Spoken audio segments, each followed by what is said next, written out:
ভাবো, সবার পায়ে হাত রেখা বলতেছি, যে যে স্থানে আছে, যার যতটুকু পজিশন দুনিয়াতে, রিক্সা চালাও, তুমিও ভাবো যে এই ছোট জীবনটা কেন দিলেন। বাবা উচিত কেন দিলেন? ওই জান্নাত পাওয়ার জন্য দিলেন। বলে আপনি কি করে বলেন?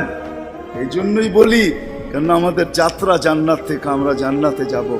আদম আলাইহিস সালাম জান্নাত থেকে যাত্রা শুরু করছেন, আবার উনি ফিরা জান্নাতেই যাবেন। আমাদেরকে যদি আল্লাহ জান্নাত না দিবে, তাহলে মুসলমানের ঘরে আমার অস্তিত্ব দিল তো দিল কেন? আমি তো ডিমান্ড নোটও করি নাই, আমি তো আল্লাহর কাছে চাইও নাই, আমি তো আল্লাহর কাছে অনুরোধও করি নাই। আল্লাহ সদ ইচ্ছা আমাকে মুসলমানের ঘরে পাঠাইছেন।